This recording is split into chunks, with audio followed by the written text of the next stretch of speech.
Now, before y'all get all judgy, remember, I'm half white. Yo, I'm very calm captain in the building. You know what I mean? I did this goddamn clay mask. You know what I mean? Shout out my sister for giving me the set. But I just want to come over here and yap about something very, very minuscule, very stupid. I'm gonna read this post real quick that I seen on YouTube, which I genuinely hate. 1 year today, we saw J. Cole apologizing to Kendrick Lamar for dissing him on 7 Minute Drill. The internet had a field day. Looking back now, how do you feel about this moment? Do you understand it now? Or still think it was a weak move to do? This motherfucker can't even read. L reader. Now, this is a post from my guy Jay Talks Music. Listen, I don't care how much J. Cole fans want to cope. J. Cole leaving the diss battle after not only making a diss, but making a full blown diss, and then coming back and saying, "Oh, my bad, bro. If you hit me, like, that's weak or whatever, or go ahead, I'll roll with the punches." It's probably one of the worst things I've ever seen in my entire life. Now, I genuinely don't care if he had a valid reason to do it, whatever it is. Because honestly, in my heart, the ignorance of my heart, if you gonna do something, you gonna stand on it. I don't care about no freaking peer pressure or whatever you want to call it, bro. Listen, at the end of the day, he's his own boss. He made a song, he produced a song, and he let it out. He fired.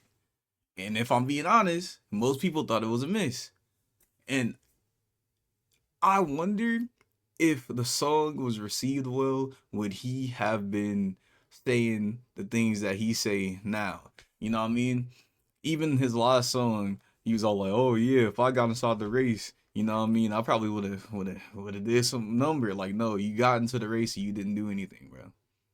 You got into the race and then you pussied out. And honestly, J. Cole has been inside this like musical limbo for me, in my opinion, for a little bit. I feel like he makes amazing music, but it's not necessarily timeless music. For example, Forest Hill Drive, one of my favorite albums, period, that year. You know what I mean? 2016, Forest Hill Drive. Listen, I'm light skinned, man. I love that shit. When he said the coal is back, the flow is back, straight banana pill is back, and what you find is behind it. Like, bro, I was right there. I was singing the songs. But ever since then, I haven't heard like an album that's been definitively like, whoa, I need to listen to that back. You know what I mean? There hasn't been like a really pulverizing take from him. Like, he's been a really good rapper when it comes to like, freestyles, lyrics. His voice is really good, but I feel like he's never really given us something to be all like, whoa. You feel me? And maybe that's just me. Maybe I don't understand it. Maybe it's just that I'm getting a little older. I feel like J. Cole, I had a phase for J. Cole when I was in high school. I really wanted to hear all that, you know what I mean? Listen, brother, I wanted to hear that big bro rap, you feel me? Because maybe that was just something I was lacking. But now as a grown man, being in the position of being big bro for other people, I feel like the music just don't hit as hard as it used to be. You know what I mean? A lot of the albums. Take KOD for example. KOD sold amazing as usual because J Cole is a juggernaut when it comes to selling, but that album isn't necessarily remembered. Another album, friggin' For Your Eyes Only, probably one of my favorite songs from J. Cole's whole discography. Freaking For Your Eyes Only, the title track is probably one of the hardest songs I've ever heard in my life. That's the only thing that I have from that album. other than like, you know, Neighbors or whatever, or just like bang, you know, like the big songs or whatever. Even those songs I don't necessarily go back to. I don't really see a lot of people going back to either. And then talk about our his just his latest album. If I'm being the album escapes me. Off Season, another album that is really not talked about at all. If I'm being honest, when it comes to any interesting albums that year, like 2021. Again, a lot of highlight moments, a lot of catchy songs and all that, but nothing really stuck. Like he doesn't necessarily have, in my opinion, I don't feel like he has a masterpiece.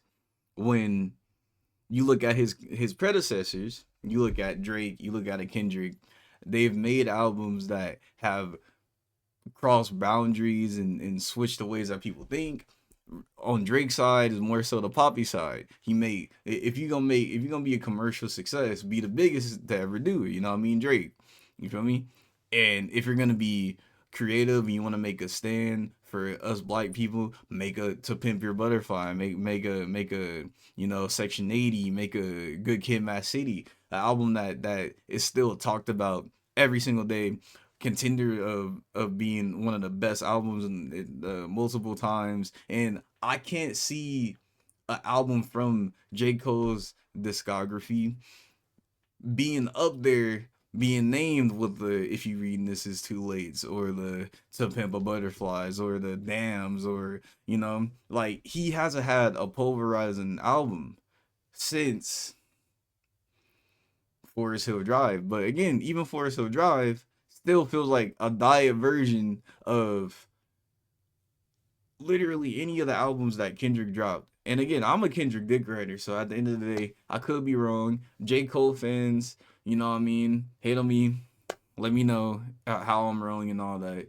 I apologize, but it's just how I feel. Now, is J. Cole isn't necessarily even top three anymore because he left the race. Now, again, I'll be eating my words if the next album that he drop off, that he make, the fall off, if it's the biggest song, biggest album I ever seen, or I see some very interesting words, or I see something that's different than the regular Cole that's just telling us, you know what I mean, listen, bro, you don't need all that money and blah blah blah. Which I get the message. It just it ain't for me, man. It ain't for me right now. Anyway, I'm gonna go wipe this clay off.